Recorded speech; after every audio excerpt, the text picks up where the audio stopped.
자, 여러분 안녕하십니까? 2021년 인권 페스티벌 포천 시민의 권리를 노래하다. 오늘이 두 번째 날인 걸로 알고 있는데요. 토론으로는 이게 아마 세 번째가 되는 것 같아요. 청소년 인권에 대한 얘기를 지금부터 하겠습니다. 저는 오늘 사회를 맡은 포천시 지역사회보장협의체 사무국장 이정식이라고 합니다. 네. 자, 토론을 하기에 앞서서 오늘 이제 토론에 참석해주신 우리 패널들 간단하게 자기 소개를 먼저 하고 시작하도록 하겠습니다. 우리 김신영님부터 좀 부탁드릴게요. 안녕하십니까. 저는 포천시 청소년 교육문화센터에서 포천시 청소년들을 만나고 있는 청소년 지도사 김신영이라고 합니다. 네, 임성경 선생님. 안녕하세요. 저는 포천여자중학교에서 학생들과 함께 생활하고 있는 교육복지사 임성경입니다. 강승희님도 부탁드립니다. 네, 안녕하세요. 장애아동 양육 어머니회 도담도담 감사 강승희입니다. 네, 뭐 박수는 안 치셔도 되고요. 그 청소년 문제를 얘기하기 위해서는 더 많은 분들이 이제 참여를 사실은 해주셔야 되는데 그 청소년에 대한 얘기를 어른들만 모여서 한다는 게 이게 약간 쑥스러운 점도 있어요. 당사자가 빠졌잖아요, 사실은. 그런데 이제 청소년의 어떤 뭐 권리라든지 법적인 부분이라든지 또 우리 지역 내에서 차별 얘기를 하려면 또 해당 전문가가 아니면 또 어렵기 때문에 이렇게 시간을 갖게 되었다는 점을 여러분들 이해해 주시기 바랍니다. 먼저 이제 우리 청소년들의 아마 이제 범위를 좀 좁히면 포천에 있는 청소년들의 문제일 거라고 저는 생각이 되는데 우리 청소년들의 현 주소는 어떤 건가에 대한 얘기를 우리 전문가를 통해서 먼저 들어보는 시간을 갖겠습니다. 우리 김신영님께서 준비하신 자료 좀 먼저 말씀 좀 해주시기 바랍니다.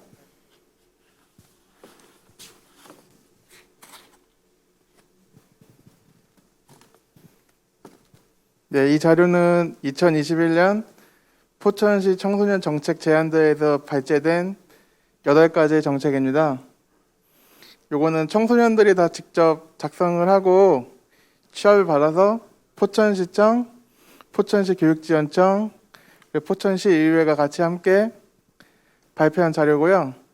여기에 보시면은 포천시 청소년들이 받는 차별을 개선하기 위해서 제안된 정책도 많고 아니면 캠페인이나 그런 활동을 위해서 제안된 정책이 많습니다. 이 정책 제안대회는 저희가 포천시에서 꾸준히 준비하고 있는 정책으로서 최대한 개선하고 제안받고 하려고 노력하고 있습니다. 그래서 여러분들도 관심을 가지고 청소년 차별이 개선되기 위해서 이런 데 많이 관심을 가져줘야 된다고 생각합니다. 다 말씀하신 거예요? 끝날 땐 좀 끝난다고 얘기를 해주시면 우리가 이제 토론도 해야 되지만 오늘 이제 모르는 사실도 좀 알고 가야 되는 부분도 있기 때문에 또 자료를 준비하신 걸로 알고 있는데 우리 강승희님 간단하게 준비하신 자료 먼저 말씀해 주시죠.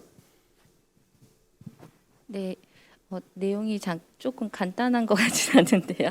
네, 저희 청소년 차별에 관해서 여러 자료를 찾고 도담 어머니의 논의를 통해서 청소년 차별에 대한 내용을 3가지로 정리할 수 있었습니다. 첫 번째로는 청소년의 기준과 정의를 명확히 할 필요가 있다고 사료됩니다. 혹시 청소년과 성인을 기준을 나누는 기준이 혹시 몇 살인지 아시나요? 저한테 여쭤보는 거예요. 네. 제가 좀 살펴보고는 왔는데 19살 아니에요? 네, 되게 24세까지 되어 있는 24 부분도 세예요? 있고 제가 잘못 보고 18세까지 되어 있는 부분도 있고요. 기준에 관한 법률을 보면 청소년은 초등학생인 만 9세부터 대학생, 직장인인 만 24세까지 광범위한 나이로 규정이 되어 있습니다. 청소년 기본법, 청소년 복지법, 청소년 활동법은 만 9세부터 24세까지이고요. 청소년 보호법과 청소년 성보호법, 영화 비디오법은 만 19세입니다. 게임산업진흥법은 만 18세이고 청소년증은 만 9세에서 18세, 교통카드는 13세에서 18세입니다. 정부와 국회가 각 분야에서 편의에 따라 규정하다 보니 이 분야에서 실제 자신이 청소년인지 성인인지 제대로 알지 못하는 혼선을 주고 있습니다. 그렇다면 청소년의 사전적인 정의는 어떨까요? 청소년은 어린이와 청년의 중간 시기다. 청소년의 보호와 규제를 목적으로 하는 청소년 보호법에서는 19살 미만을 청소년으로 또 정의하고 있습니다. 여기서는 13세에서 19세에 해당된다고 나와 있습니다. 이와 같이 청소년의 정의와 기준이 모호한 법률적 기준부터 청소년을 차별한다고 볼 수 있습니다. 네, 두 번째로는 청소년들에 대한 지원에 대한 정책적인 차별이 있습니다. 2019년부터 2022년 포천시 지역사회 보장계획 4기 세부사업 20가지 중에서요.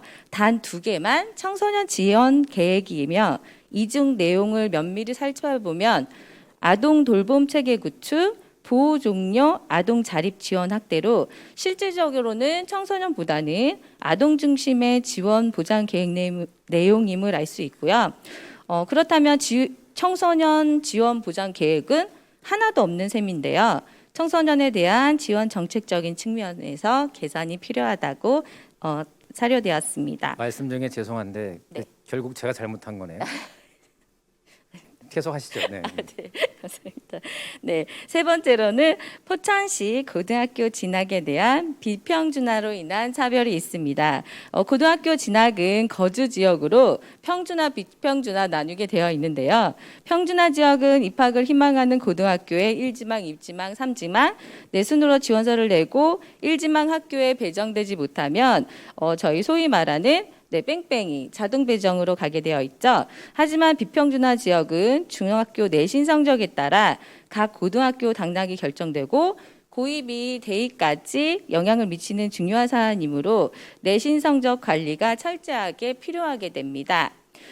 평준화의 장점은 성적이 상대적으로 좋지 않아도 희망하는 학교에 지원이 가능하고 경쟁으로 인한 압박이 비평준화 지역에 비해 덜하지만 상위권 학생들의 의욕이 떨어질 수 있고 하향 평준화의 우려가 있다는 단점이 있습니다.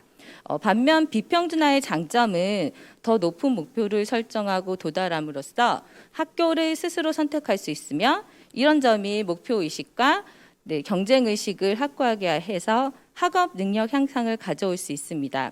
단점은 커트라인이 높은 학교 진학 시 모두 다 공부를 잘하는 학생들만 모여있기 때문에 내신 성적을 좋게 받기가 힘들고 극심한 스트레스에 시달릴 수 있다는 점, 하위권 학생들에게 자괴감이 들게 할 수 있다는 점이 단점으로 들 수 있습니다. 다시 말하면 비평준화 지역은 경쟁의식에 대한 장점으로 승화해서 학업 능력 향상이라는 것을 장점으로 볼 수 있지만 청소년들의 성적에 대한 스트레스 및 진학에 대한 자괴감이 들 수 있는 인권적인 측면에서 차별을 보여줄 수 있는 상황입니다. 하루빨리 포천시 고등학교 진학에 대한 평준화가 이루어져서 고등학교 진학에 대한 인권적인 측면의 차별이 없어지길 바랍니다. 네, 준비한 것은 여기까지입니다. 처음에는 법적인 얘기를 하셔서 굉장히 우리 국가 전체적인 얘기를 하시다가 시 보장협의체 얘기를 하시다가 이제 마지막에는 우리 지역 얘기를 하신 거네요. 네. 네. 저희 어머니들이 약간 수준이 높습니다. 그러게요. 아유, 너무 높으신데요. 법적인 부분은 조금 있다가 우리 임선경 선생님 말씀까지 다 듣고 다시 한번 논의를 해볼게요. 우리 임선경 선생님도 하실 말씀 있으면 먼저 한마디 해주시죠. 네. 오늘 이 자리에 나오기 위해서 제가 학교에 있는 학생들한테 너희는 어떨 때 차별받는다고 느끼니? 라고 질문을 좀 했어요. 그랬더니 대다수의 학생들이 자기네들을 향한 혐오 표현을 들었을 때 차별당한다고 느낀다고 하더라고요. 혐오요? 혐오? 네. 사실 차별의 뿌리는 혐오라고 생각을 하고요. 혐오의 기본은 혐오 표현이라고 생각을 합니다. 네, 청소년들을 비하하는 혐오 표현을 하루에도 수십 번씩 들을 수 있는 기회가 생기는데요. 가장 쉽게 요즘에 저희가 주식이나 캠핑 처음 시작하시는 어리숙하고 부족한 분들을 어린이라는 단어를 넣어서 주린이, 캠린이 이런 식으로 청소년은 어리숙하고 부족하다라고 생각하는 단어가 있고요. 주린이, 캠린이요? 네네. 그러니까 주식을 처음 시작하는 초보를 주린이 이런 식으로 부르기도 하고요. 또 잼민이, 급식충, 초딩 이런 다양한 단어들로 아무렇지 않게 청소년을 향한 혐오가 사회적으로 그런 분위기가 형성되어 있는 것 같더라고요. 그래서 저도 미처 생각을 못 하고 있다가 아이들의 의견을 들으니까 아이들이 이런 이야기를 들었을 때 어떤 기분이 들었을까 하는 반성이 좀 드는 기회가 됐던 것 같습니다. 네. 아니 좀 저는 충격적인데요. 사실 처음 들었어요 오늘. 아셨어요? 아셨어요? 아셨어요? 그쪽 분야 제가 전문가가 아니라서 그런지는 모르겠는데 그걸 굳이 그렇게 신조를 만들어가면서까지 애들을 혐오를 한다는 게 좀 이해가 안 되네요. 저는 개인적으로. 자, 이제 세 분의 먼저 기본적인 생각을 들어봤고요. 저도 청소년이 이제 우리나라 또 우리 지역 막론하고 다 차별이 있다고 생각을 합니다. 저 개인적으로는 청소년들의 차별의 근원은 성인이 아니기 때문이라고 생각을 해요. 성인이 아니기 때문에 성인만큼의 권리를 주장하지 못하는 데서 차별이 온다고 생각을 합니다. 그리고 이제 법적인 부분이 있는데 아까 우리 강승희님께서 말씀하신 것처럼 법이 어떻게 이렇게 나이가 다 다른지 모르겠어요. 저 개인적으로 그렇게 좀 이해가 안 되는데 정할 때 청소년이라는 것을 그 부서마다 다 다르게 했나 봐요. 그러니까 그런 현상이 생긴 것 같거든요. 근데 이걸 어떻게 통일할 수 있는 방법은 없을까요? 그런 생각은 안 해보셨나요? 국회에 가서 어떻게 좀 한다든지 뭐 그런 방법도 있지 않을까요? 자, 법적인 거 사실 뭐 이 자리에서 논의하기에는 좀 주제도 너무 무겁고 어려운 건 사실입니다. 그리고 이제 우리 김신영님께서 계신 데서 아까 이제 말씀하셨는데 청소년 관련한 정책을 제안하는 그런 행사를 하시잖아요. 근데 이제 이게 뭐 아이러니한 얘기인데 청소년들이 투표권이 없었죠. 몇 년 전까지도. 제가 알기로는 작년인가 재작년에 만 18세 청소년이 이제 그 선거할 수 있는 권리가 주어진 거로 알고 있는데 그러면서 많이 바뀐 건 사실이에요. 어떻게 생각하세요? 그 부분에서 좀 변화를 느끼시나요? 예, 그 부분은 청소년들도 많이 느끼고 있지만 지금 청소년들이 20년에 제안했던 정책 중에 하나가 청소년 선거법에 대한 교육을 해달라는 정책이 있었습니다. 그만큼 법으로는 이미 내렸지만 현실적으로 거기에 대한 교육이 안 돼 있다면은 그거는 또 무의미하다고 생각되기 때문에 청소년들에게도 선거법이라든가 그런 걸 교육을 통해 가지고 그런 차별이라든가 그런 건 개선해야 된다고 생각합니다. 그러니까 청소년들 스스로 선거법에 대한 교육이 필요하다라고 느낀다는 건가요? 예, 맞습니다. 그러면 이제 그걸 느낀다는 얘기는 선거에 적극적으로 참여하겠다라는 의미가 있다고 봐야겠네요. 예, 충분히 개선할 수 있다고 생각하기 때문에 저는 더 선거권이 내려가야 된다고 생각도 합니다. 더 내려가야 된다고요? 한 예, 몇 예. 살까지 가야 된다고 생각하세요? 고등학교 1학년까지는 가야지. 그래도 그러면 뭐 한 16세가 되나요? 예, 16세, 17세. 그러면 정치하기 진짜 힘들어질 것 같은데요. 16세부터 선거를 하면은 글쎄요, 그 정책을 많이 바꿔야 될 것 같은데 지금까지 아마 그 뭐 이런 말씀드리면 뭐하지만 아무래도 노인이나 시니어 위주로 정책을 많이 만들잖아요. 네, 근데 맞습니다. 청소년이 그렇게 많이 되고 들어가면 근데 제가 보기에는 그게 하나의 방법이 될 수 있겠네요. 예, 선거 연령을 낮추면 직접 정책을 만드는 사람을 뽑을 수 있으니까 그거는 좋은 생각이 될 수도 있지 않나라는 이제 생각이 들고요. 아까 그 말씀하신 것 중에 강승희님께서 평준화 비평준화 얘기를 하셨잖아요. 네, 아마 제가 알기로 의정부가 비평준화다가 평준화가 됐어요. 혹시 의정부 쪽에 계신 부모님들하고도 교류가 있으세요? 네, 제가 의정부 삽니다. 의정부 사세요? 네. 그러면 의정부 같은 경우는 비평준화에서 평준화로 됐을 때 뭐 좋아졌다거나 나빠졌다거나 어떤 변화가 있는지 혹시 아시나요? 솔직히 조금 혼란스러웠던 점이 더 많았던 것 같아요. 조금 더 인지도가 있었던 학교가 있었고요. 그 학교들이 조금 다시 아까 말씀드렸던 성적의 하향에 대한 걱정들을 되게 많이 했고요. 하지만 그 명문 학교에 대한 인식 자체도 아직 있고 이게 갑자기 평준화가 된다고 해서 그 학교의 문화나 학업의 스타일이나 그런 게 갑자기 바뀌지 않기 때문에 그 학교를 원하는 학업을 원하는 아이들은 그 학교를 계속 진학을 함으로써 더 좋았던 점은 아까 말씀드렸던 것처럼 아이들이 학업 스트레스가 좀 덜했던 점, 그리고 이제 어떻게 보면 학교에 따라 계급이 나뉘는 거잖아요. 비평준화는 그거에 대한 아이들의 스트레스가 없었던 점이 좋았던 점 같습니다. 그럼 학생들이 평준화를 더 좋아해요? 네, 학생들은 평준화를 좋아하고요. 부모님들은 비평준화를 좋아하십니다. 부모님들 중에서 학생이 공부를 잘하는 부모님만 좋아하지 않을까요? 네, 그렇겠죠. 저 개인적으로는 우리나라 공교육이 제일 잘한 게 평준화라고 생각하거든요. 평준화를 통해서 사실은 우리나라 공교육이 그 전 세계에서 가장 잘한 그런 교육 정책이다라는 평가를 받고 있는 것으로 저는 알고 있어요. 그러니까 사실은 평준화하면 전체적으로 떨어질 것 같지만 그렇지 않거든요. 그러니까 저도 이제 서울에서 학교를 나왔는데 그때만 해도 각 학교에서 뭐 서울대 가는 게 어떤 바로메타는 아니지만 골고루 다 갔어요. 제 기억엔 지금처럼 이렇게 특목고 위주로 가진 않았던 것 같아요. 그러니까 오히려 이런 거는 뭐 청소년만이 아니라 우리 어른들한테도 해당이 되는 문제고요. 임성경 선생님은 지금 학교에 계시잖아요. 네. 그 학교에 있는 학생들이 느끼는 이제 포천은 지금 어쨌든 비평준화란 말이에요. 네. 학생들이 그 느끼는 뭐 이런 부담이나 이런 게 큰가요? 그러면 비평준화에 대한? 그쵸. 고3 수험생들 못지않게 이제 중3 되면 바빠진다. 중3 되면 이제 진짜 공부에 집중해야 된다라는 분위기가 학교 안에서도 있더라고요. 그래서 중1과 중3은 다른 학교 학생들인 것처럼 네, 보여지는 경향이 있습니다. 네. 그래요. 그러면 그런 학생들의 어떤 스트레스를 풀기 위해서 학교에서 뭐 하는 건 없을까요? 저희가 할 수 있는 건 뭐 최대한 학생들이 더 다양한 선택을 할 수 있도록 많은 고등학교에 대한 정보를 제공하고 일찍 1학년 때부터 너희들이 진로를 찾아서 그 학교를 미리 계획해서 갈 수 있게끔 지도하는 방법이 최선이라고 생각합니다. 네.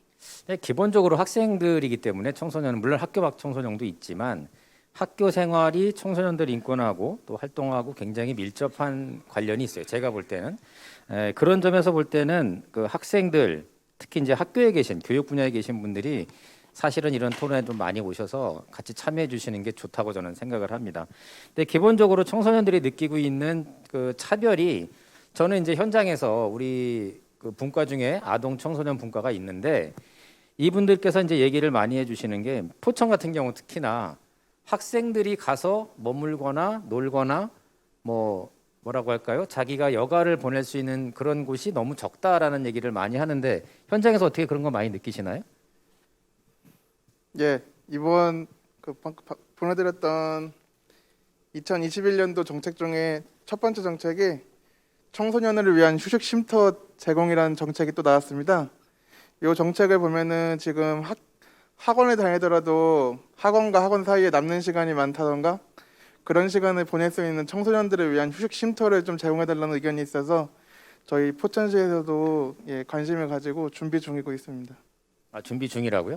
지금 포천시 신읍동과 포천시 소우릅에는 청소년 수련시설이 하나씩 있어서 거기를 이용해서 쉬면 되는데 네네. 근데 위쪽 1동이라든가 영북에는 아직 구축이 안 돼 있다 보니까 지금 포천시에서는 1동면에 2023년 예상으로 이런 청소년 수련시설을 하나 더 지금 개관을 준비 중입니다. 그래서 점점 더 그런 부분을 확대해 나가고 좀 더 편하게 와서 쉴 수 있는 공간을 만들려고 노력 중입니다. 그러니까 구체적으로 그게 어떤 시설이에요? 아이들이 가서 그냥 이렇게 노는 데인가요? 어떤 데죠? 포천시 청소년 교육문화센터는 네. 그 청소년들이 동아리 활동을 할 수 있는 뭐 락밴드실 아니면 댄스실 그런 게 구비되어 있고 또 강의실이라든가 컴퓨터실 그리고 편하게 쉴 수 있는 뭐 스트레스 해소 공간, 도서관 이런 게 종합적으로 복합적으로 구성된 장소고요. 그리고 신읍동에도 그런 비슷한 규모의 문화의 집이 하나 더 있습니다.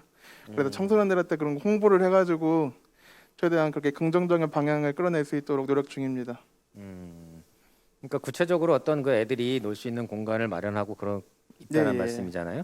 근데 이런 것만으로 과연 그럼 청소년의 차별 문제가 다 해결될까요? 지금 강승희님은 부모님이신 거죠? 청소년 자녀를 둔 부모님인가요? 네. 그럼 어떻게 생각하세요? 이런 거 어떤 하드웨어만 가지고도 해결이 다 될 수 있을까요?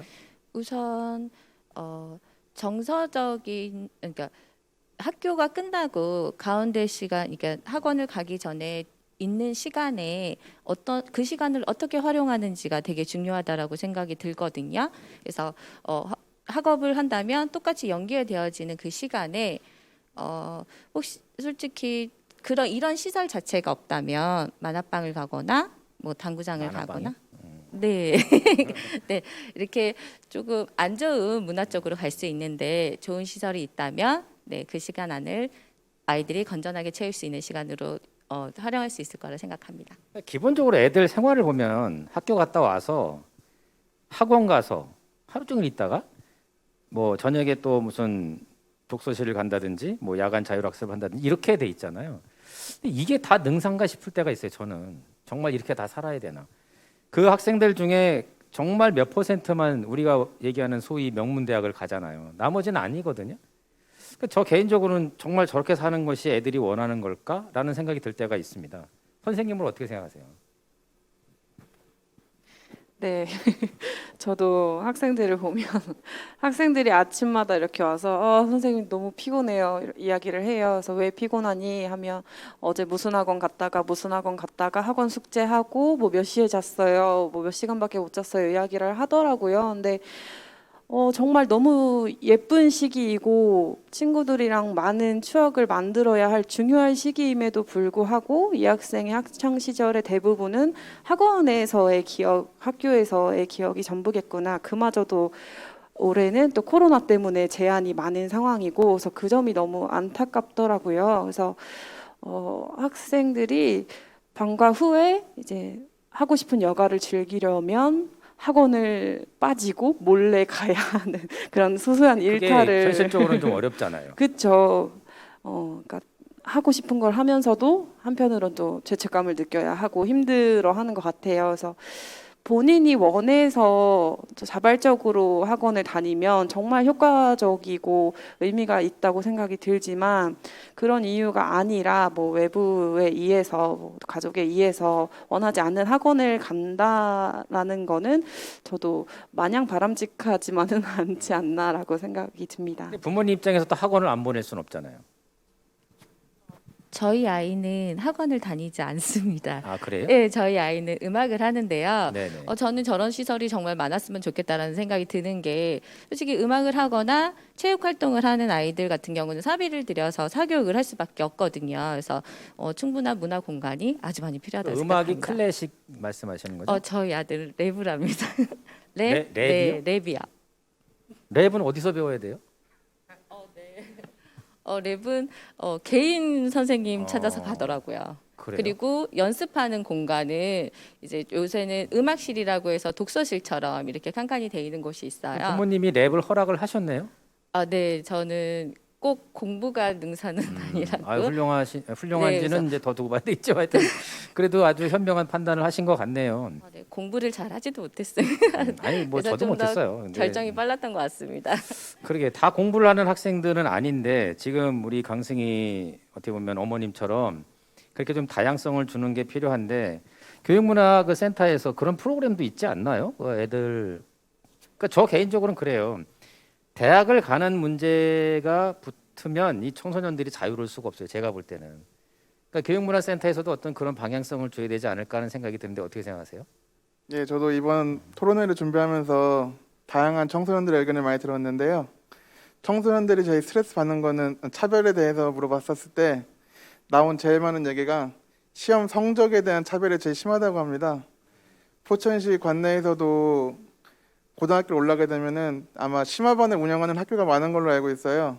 근데 학교에서조차 그 심화반을 다니는 학생들과 안 다니는 학생들, 뭐 예체능 관련 학생들은 신경을 안 쓰고 심화반 학생들만 신경 쓰고 뭐 그 공부에 좀 소홀히 한다든가 그런 학생들을 위한 대체 프로그램 없이 그냥 무조건 입시 위주에 지금 입시 위주로 가고 있기 때문에 그러니까 포천의 학교가 그렇다고요? 예, 제가 아이들한테 의견을 들었을 때는 그렇습니다. 그러다 보니까 저희 포천시 청소년 교육문화센터나 저희 포천 청소년 문화의 집에서는요 그런 초등부터 중등 고등까지 청소년들을 위해서 4차 산업혁명이라든가 약간 드론 뭐 이렇게 다양한 프로그램을 준비 중인데 예, 많은 아직까지 저희 센터의 존재를 모르는 학생들이 많다 보니까 그런 부분은 저희가 좀 더 노력을 해야 될 거라고 생각합니다. 그러니까 대학을 안 가고 다른 길을 열어줄 수만 있으면 제가 볼 때 차별이 많이 사라질 것 같아요. 저 개인적으로는 저도 학교 다닐 때 이제 그런 고민을 많이 했었던 기억이 있는데 대학 문제에 관한 만큼은 정말 자유롭지 않거든요. 저뿐만 아니라 학생들, 학부모 다 마찬가지라고 생각을 합니다. 그러니까 이 문제를 해결하지 않으면 사실은 청소년 차별 문제가 해결되기가 좀 어렵다라고 저는 생각을 하는데 현직 선생님 입장에서는 제가 하는 얘기가 좀 약간 현실적이지 않다고 느끼실 수도 있잖아요. 어떻게 생각하세요? 그 대학 문제를 어떻게 좀 바꿔야 되지 않을까요? 저는 그렇게 생각하는데 뭐 여기서 해결책을 만들 수는 없어요. 근데 의견을 한번 진짜 솔직하게 잘못 얘기하면 학교에서 문제가 생길까요? 뭐 그러진 않으시잖아요. 한번 솔직하게 네. 이 대학 문제를 해결하지 않으면 제가 볼 때 청소년 문제는 해결이 안 돼요. 어떻게 생각하세요? 일단 그 부분은 저희가 고민하기에는 조금 어려운 사안일 것 어렵나요? 같고요. 네, 저희는 이제 우리 지역 안에 있는 청소년들이나 아니면 청소년 중에서도 또 차별을 받고 있는 청소년들이 정말 많거든요. 뭐 학교 밖 청소년이 될 수도 있고 가출 청소년이 될 수도 있고 또 뭐 성폭행 피해 청소년이 될 수도 있고 많은 차별을 겪고 있는 그런 청소년들을 만나면서 우리가 그 학생들을 위해 지원해 줄 수 있는 방법을 먼저 모색하면서 아이들을 만나는 게 우선이지 않을까 생각을 합니다. 네. 그리고 아까 말씀해 주신 내용 관련해서 물론 아이들이 이제 대학이 전부가 아니기 때문에 어린 시절부터 본인의 진로를 찾을 수 있고 다양한 직업을 탐색하고 경험할 수 있는 더 많은 기회들이 마련이 돼야 한다고 생각합니다. 네. 그 사실은 이제 대학 얘기가 오늘 이제 저는 주로 하려고 했었어요. 왜 그러냐면은 뭐 이건 제가 문외한이라서 그럴 수도 있는데 그 포천에 1고등학교가 있잖아요. 거기에 이제 축산을 하는 친구들이 있고 아마 농업과도 있는 거로 저는 알고 있거든요. 근데 이제 보통 인문계에서 대학을 가는 친구들은 대학을 진학하면 여길 떠나요. 대개 고향을 떠나요. 뭐 저도 나갔다 들어왔지만 근데 이제 축산이나 농업에 있는 친구들은 떠나기가 힘들죠. 그냥 이 지역에 남게 되는 경우가 많거든요. 그러니까 진정으로 어떻게 보면 이 지역에 계속 있을 친구들이고 정말 특화된 그 어떤 교육입니다. 제가 볼 때. 다 대학을 갈 때 그 친구들은 어떻게 보면은 이제 미래 전략 산업이라고 할 수 있는 농업이나 축산 쪽에 근무를 한다는 얘기예요. 그렇게 될 수 있는 친구들이기 때문에 사실은 이 친구들에게 우리가 더 많은 관심을 가져야 되고 지원을 해줘야 돼요. 근데 지금 우리나라나 뭐 우리 포천도 마찬가지지만 좋은 대학을 간 친구들한테 장학금을 줘요. 대개. 이 뭐 축산이나 농업 쪽에 있는 친구들보다 학교를 잘 간 친구들은 장학금도 많이 받고 스포트라이트도 받는단 말이에요. 자, 이런 거는 제가 볼 때 약간 문제가 있다라는 거죠. 뭔가 특화를 한 그 학생들이 더 나은 거고 춘천에 가면은 애니메이션 고등학교라고 있잖아요. 근데 그런 뭐라 그럴까요? 도시 자체가 그렇게 가는 것도 하나의 방법이 될 것 같은데 이건 제가 문외한이라서 그냥 드리는 말씀이에요. 전문가가 보실 때는 어떠세요? 제 의견이 일리가 있다고 보시나요? 포천시에서도 물론 지금 최근 청년 문제도 많이 이슈가 되고 있다 보니까 청년에 관련된 정책을 또 많이 제안하고 있습니다. 그래서 말씀하신 것처럼 농축산 많잖아요, 포천에요. 그래서 그런 걸 좀 살릴 수 있도록 좀 더 노력을 해야 될 것 같다고 생각합니다. 그러니까 그걸 어떻게 살려야 되냐. 아니, 그러니까 원론적으로는 맞는데 살리는 게 맞는데 어떻게 살려야 되냐고요. 전문가가 제가 한 얘기를 똑같이 하시면 어떻게? 자, 이제 사실 어려워요. 예, 청소년 문제는 사실 어렵습니다. 굉장히 어렵고 근본적으로는 아까 우리가 그 서두에 얘기한 것처럼 청소년 스스로 정치를 하는 게 제일 좋죠. 정책 제안을 하고 청소년들이 원하는 정치인을 뽑고 이제 그러는 게 가장 좋고 네, 두 번째로는 법적인 부분을 좀 우리가 이거는 왜 그렇게 했는지 저도 잘 모르겠어요. 왜 나이가 24살, 19살, 18살 이런 식으로 정했는지 잘 모르겠는데 한 번쯤은 좀 정비를 하고 넘어가야 되는 부분이 아닌가 싶습니다. 그게 아마 그렇게 된 이유가 법을 만드는 기관이 다 달랐기 때문일 거라고 저는 생각이 들거든요. 근데 그렇게 되니까 청소년 자체가 자기도 헷갈릴 수 있어요. 제가 봐도 24살이면 누가 봐도 성인이잖아요. 근데 왜 거길 청소년으로 했을까요? 난 그것도 좀 이해가 안 되는 부분이긴 한데 자 그런 것도 우리가 한번 생각을 해봐야 되는 부분이고 사실 그 학교 문제는요 그 모르겠습니다. 그 우리 같은 이제 이런 약간 지역이 작은 농촌 지역이 평준화가 되는 거는 현실적으로 좀 어려울 것 같아요. 제가 볼 때 지역에 비해서 학교가 너무 없잖아요. 포천은 없다 보니까 그거는 좀 어려울 것 같긴 한데 그게 청소년들한테 어떤 영향을 미치는지는 연구를 좀 해봐야 될 필요성이 있다고 저는 생각해요. 학생들이 정말 평준화와 비평준화에 그렇게 예민할까요? 그걸 잘 모르겠어요. 저는. 그러니까 이제 현장에서 다시 한번 연구를 해봐야 되는 부분이고 전에 그 도담 본모회 회장님 따님이 아마 제가 알기로는 송은고등학교를 다니고 있는 걸 알고 있는데 거기도 그 장애인 학생들에 대한 그런 게 별로 없다고 들었어요. 저는 듣기는. 근데 그나마 거기가 잘 돼 있어서 거길 간다고 하더라고요. 그 장애인 부모의 입장에서는 어떻게 생각하세요? 그 장애인 학생들이 지금 갈 학교가 없죠. 그것도 일종의 차별이잖아요. 어떻게 보면은. 네, 맞습니다. 포천 저희 이제 도담도담에서 제가 활동하고 있지만 포천 지역에서 활동하고 있지만 포천에 계신 어머니들 계시고 이제 저는 의정부에서 네, 아이를 학교를 보내고 있는데요. 저는 처음에 초등학교를 보내기 위해서 학교를 방문을 했을 때 저희는 이제 딱 특수반이 있는 학교, 그러니까 초등학교가 두 군데였거든요. 근데 이게 특수학급이 없는 학교에 가서 특수학급을 만들어 달라고 했더니 특수학급이 있는 학교로 그냥 가시라고 해서 그러니까 선택의 폭이 없네요. 있는 네. 대로 그냥 가야 되는 거네요. 네, 그렇게 한번 받은 적이 있고요. 또 다른 거는 이제 저희가 학교에 그러니까 저희 솔직히 학교 갈 때 취약 통지서만 나오고 이제 학교를 가게 되잖아요. 하지만 저희 아이들은 이제 기초학력고사 그리고 지능 검사를 받고 학교에 들어갔어요. 그런 걸 해야 돼요? 네, 해야 되더라고요. 그래서 초등학교 때는 어느 정도 이제 장애의 변별력을 가리기 위해서 필요하구나라는 생각을 했었습니다. 근데 중학교에 들어갔을 때도 다시 그것을 요구했는데요. 분명 저희 아이는 완전 통합이고 성적표도 나오고 선생님 이제 학업에 대해서도 다 따라가고 네, 그때는 조금 공부를 했었거든요. 그런데도 중학교 올라갈 때도 다시 지능 검사와 기초 학력 검사를 요구하는 것을 그럼 보고 만약에 그 검사에서 점수가 안 나오면 어떻게 되는 거예요? 네, 그것도 얘기를 했는데 그때는 그분들은 이제 서류 정책상 이 서류가 필요할 뿐이다라고만 말씀을 하셨거든요. 그래서 이제 고등학교 갈 때는 저희가 강력히 항의해서 네, 지능 검사를 받지 않았습니다. 그건 저는 처음 듣는 얘기인데 지능 검사를 한다고요? 갈 때? 네, 기초학력 검사라고 하고 이제 저희가 알고 있는 IQ 검사처럼 지능 네네. 검사를 진행하는 게 너무 이게 학교와 교육청과 너무 특수 지원 교육대상 그 센터 그쪽과 너무 연계와 소통이 안 되고 있기 때문에 이런 일이 발생하지 않았나 싶거든요. 담임 선생님과는 분명히 성적표도 다 나오고 아이는 학업을 충실히 행하고 있는데 이거 교육청에서는 다른 서류를 요구하시니 되게 답답한 상황이 있었어요. 만약에 그걸 학생이 처음 통보를 받았을 때 본인의 어떤 지능이나 이런 부분에 대해서 자신이 없었다면 굉장히 자괴감이 컸을 것 같아요. 제가 볼 때.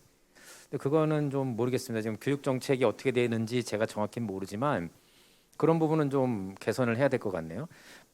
제가 알기로는 이제 이 보통 장애인이 아니라고 하는 분들 중에도 지능이 굉장히 낮은 분들도 있어요. 근데 사는데 지장 하나도 없거든요. 오히려 돈 잘 벌고 더 많은 쪽에 재능을 발휘하는 분들이 있는데 그건 오늘 전 처음 알았어요. 그러니까 사실 이 차별 문제는 뭐 제가 어디 다른 자리에서도 한번 그런 얘기를 한 것 같은데 남들이 다 같이 안 했다는 문제가 되지 않습니다. 사실은. 근데 이게 상대적인 차별이 항상 더 문제거든요. 우리가 시골이니까 뭐 약간 불편해도 참아라. 너는 장애인이니까 조금 힘들어도 이런 검사를 좀 받아야 되겠다. 자, 이게 이제 어떻게 보면 차별의 근본적인 어떤 모양이라고 봐야 되는데 이런 부분이 철폐되지 않으면 정말 어렵습니다. 그 근본적인 차별 문제를 해결하기 위해서는 이렇게 눈에 보이는 상대적인 차별에 대한 부분이 반드시 있어야 되겠다, 해결을 해야 되겠다라는 생각이 들긴 듭니다. 그리고 또 이제 저 개인적으로 이런 생각이 들어요. 청소년을 대상으로 해서 이제 우리가 여기 이제 옆에 뭐 교육문화센터에서 오신 분도 계시고 학교 선생님도 계시고 한데 자 이제 청소년을 상대로 하는 일을 하면서 우리가 직업을 가지고 일을 하잖아요. 이제 돈을 벌기도 하고 우리 생활을 하는데 이 청소년 문제를 당사자성을 가지고 과연 받나 하는 그런 반성을 할 때가 있습니다. 저도 왜냐하면 이제 저도 집에 아들 둘이 있는데 다 청소년은 아니거든요. 이제 다 성인이 됐기 때문에 어떻게 보면 약간 좀 제 문제가 아니라는 식의 생각을 하게 돼요. 그러니까 이게 당사자성이 없으면요, 사실은 심각하게 고민할 일이 별로 없어요. 근데 이거를 그 어른들이나 특히 이제 기성 정치하는 분들이 좀 많이 안 좋은 방향으로 이제 본인에게 유리한 방향으로 가는 경향도 있지 않나 하는 그런 생각도 한번 해봅니다. 그래서 이제 우리가 뭐 여기서 법이나 이런 건 못하지만 혹시 생각하실 때 이런 건 좀 바꿨으면 좋겠다 하는 걸 우리 한 번씩 얘기하면서 토론을 좀 마무리했으면 좋겠는데요. 앞으로 청소년 관련 정책이나 제도나 우리 지역에서 자 이러이러한 부분은 좀 우리가 바꿨으면 좋겠다 내지는 청소년들 위해서 했으면 좋겠다 하는 게 있으시면 우리 김신영님부터 좀 한 말씀 해주시기 바랍니다. 예, 저는 먼저 청소년 정책을 제안할 때는 제일 중요한 거는 청소년의 목소리를 듣는 거라고 생각합니다. 지금 사실 말씀하셨듯이 정치인들이나 그런 분들이 사실 선거권이 없기 때문에 청소년들이 그래서 청소년들을 배제하고 하는 경우도 많고 뭐 이미 교육감 선거는 이미 배제가 되어 있기 때문에 제일 청소년이 관련되어 있는 교육감이지만 그런 부분이 먼저 개선돼야 된다고 생각합니다. 네. 그 김신영님은 끝날 때 좀 끝난다고 얘기를 하고 좀 오늘 계속 그냥 툭툭 끝내시니까 제가 좀 그 교육감 선거할 때 청소년들이 진짜 안 하네요. 생각해 보니까 그 투표를 못 하네요. 그런 것도 좀 그렇긴 하네요. 그러니까 교육감 선거만큼은 청소년들이 같이 좀 투표해 그게 법적으로 되는지 제가 잘 모르겠는데 교육 관련 아마 교육감하고 교육위원을 같이 뽑을 거예요. 그럴 때는 청소년들이 어떤 형태로든 그 어떤 선거에 참여할 수 있는 길을 좀 열어주는 게 좋은 그런 얘기 하시려고 한 거죠. 네 그러신 것 같았어요. 역시 전문가시라. 네 그리고 이제 우리 임성영 선생님도 바라는 점, 뭐 바꿨으면 하는 점. 네, 그 학교에서 업무를 보다 보면 하루에도 한 정말 셀 수 없을 양의 공문이 내려와요. 그래서 그 공문을 다 가정통신문화해서 가정으로 전달을 하는데 문득 이런 생각이 들 때가 있어요. 그러면 학교에 다니지 않는 청소년들은 이런 정보들을 도대체 어디에서 들을 수 있을까? 어디에서 전달을 받을 수 있을까 하는 의문이 들 때가 있더라고요.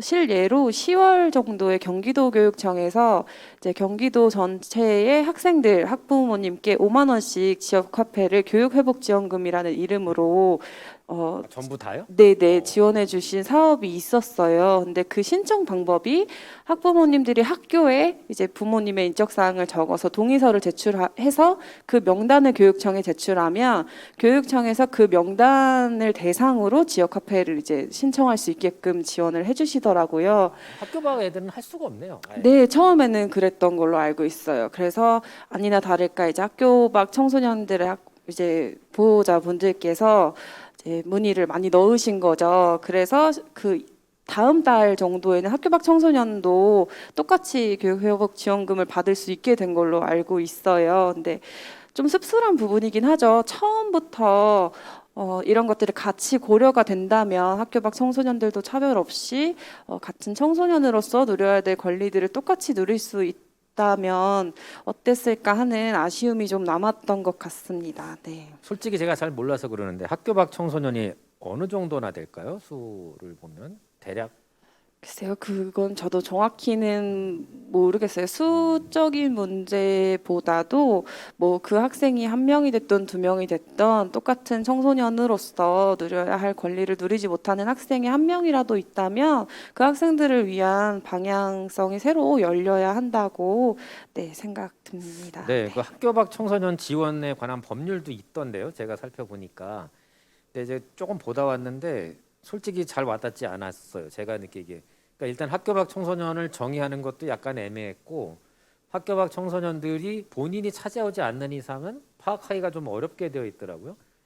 근데 학교를 관둔 사람이 교육청에 가서 나 학교 밖 청소년이요 하고 신고를 할까요? 저는 그게 조금 현실적으로 기왕에 학교를 뭐 이렇게 안 가기로 결정을 한 사람이 교육청에 간다? 이게 조금 약간 의아하긴 했어요. 물론 이제 있긴 있겠지만 그러게요. 그런 부분도 실질적인 좀 어떻게 보면 해법이 필요한 것 같습니다. 자, 또 우리 강승희님도 한 말씀 해주시죠. 네. 장애 아이든 비장애 아동이든 사회나 학교에서 누구에게 가장 많이 차별을 받는다고 생각하시나요? 아무래도 뭐라 그럴까 동기들인가 뭐 이렇게 학생들끼리 네, 그렇겠죠. 맞습니다. 네, 제일 많이 접하니까. 네, 저희 정책적인 거나 제도도 중요하지만 솔직히 차별은 친구에게 가장 많이 당하거든요. 그래서 인식 개선이 제일 많이 필요하다라는 생각이 드는데요. 바로 어제 12월 9일자 SBS 8시 뉴스에서도 서울의 한 모 고등학교에서 여러 명의 가해자 학생들이 장애 아동을 추행하는 사건이 있었어요. 바로 어제자거든요. 이 일이 뉴스에만 나온다고 해서 나오는 게 아니고 항상 언제 크고 작게 저희 주위에 항상 이 일이 있더라고요. 그래서 이 일이 바뀌지 않는 이유는 참 많은 인식 개선이 있죠. 되게 정책적인 면도 있고 되게 교육적인 면도 되게 많이 되고 있지만 좀 더 청소년들에게 다가갈 수 있는 인식 개선이 필요하지 않나라는 생각을 해봤습니다. 그게 저희 솔직히 학교에서 교육하는 거는 아이들이 교육이라고 해서 잘 듣지 않거든요. 4월 20일 날, 뭐 장애인 날, 장애인 차별 철폐의 날에 하는 교육은 솔직히 그 시간에 다 자요. 네, 듣지 않고 같은 반에 있는 장애 아동들도 솔직히 조금 불편한 실정이고요. 그렇게 하는 것보다는 되게 많은 SNS 대중매체들이 정말 많잖아요. 이렇게 방송하고 있는 유튜브도 있고요. 네, 솔직히 포천시청에서도 페이스북, 인스타 되게 많이 활용하고 계시거든요. 그 안에서 스토리나 뭐 카드뉴스 이런 걸로도 되게 잘 접할 수 있었으면 좋겠고요. 또 솔직히 저희 학교 인싸나 뭐 우리 동네 유명한 사람 뭐 이런 분들이 나서서 인식 개선 캠페인 그리고 요새 챌린지 되게 많이 하잖아요. 그런 걸 하면 좀 더 아이들에게 좋은 영향과 그리고 참여도 많이 시킬 수 있지 않을까라는 생각을 해봤습니다. 그러니까 학교 내에서 동료들에게 약간 따돌림 뭐 내지는 그런 게 있다는 말씀이잖아요. 근데 이제 저는 개인적으로 그 중고등학교를 서울에 있는 이제 모 학교를 다녔는데 제가 학교 다닐 때는 참 드물게 한 반에 장애인 학생이 2~3명씩 꼭 있었어요. 그러니까 아마 지금으로 말하면 장애 전담한 무슨 그런 학교였던 것 같아요. 저희가 다닌 학교가. 근데 이제 이게 참 무서운 게요. 가운데 이제 중앙 램프라고 휠체어가 올라갈 수 있는 언덕이 있습니다. 학교 안에. 그러니까 이 처음에는 그냥 장애인 학생이 혼자 가거나 뭐 이렇게 가던 거를 시간이 지나면 다 붙어서 끌어요. 그러니까 눈에 보이니까. 그러니까 이 장애인 학생을 다르게 보지 않더라는 거예요. 학생들이 같이 생활을 하니까 아 얘도 우리 반에 있는 내 동료겠거니 라고 생각을 하더라는 거죠. 그러니까 사실 가장 좋은 방법은 같이 어울리는 거예요. 근데 지금 우리 학교 현실이 약간 그렇지 않은 경우도 있고 말씀하신 것처럼 아이들이 좀 인식이 왜곡됐을 수도 있고 근데 이걸 어떻게 좀 캠페인해야 될지는 잘 모르겠네요. 저도 이제 전문가가 아니니까. 근데 지속적으로 교육을 해서 좀 인식이 바뀌어야 되겠다라는 생각은 저도 많이 해봤습니다. 그러니까 하여튼 제가 만약에 그런 학교를 안 다녔더라면 장애인에 대한 약간 저도 편견이 있었을 수도 있어요. 근데 지금 그런 게 별로 없는 거 보면 굉장히 중요한 것 같아요. 저희가 뭐 이런저런 얘기를 많이 했는데요. 생각해 보면 아마 우리가 느끼는 것보다 장애인 당사자들이 느끼는 게 더 많이 불편하고 힘들 거라는 생각이 듭니다. 근데 이제 우리가 작은 노력의 뭐 나비 효과처럼 우리 지역에서 좀 큰 변화를 불러일으킬 수 있는 그런 하나의 시발점이 됐으면 좋겠다라는 생각에서 오늘 이런저런 얘기를 한번 나눠봤습니다. 좀 두서없이 진행을 한 그 감이 없지 않아 있는데요.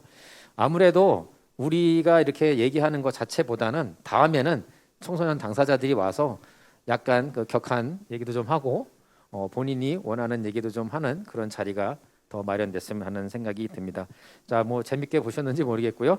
청소년 차별에 대한 토론은 이것으로 모두 마치겠습니다. 자, 감사합니다.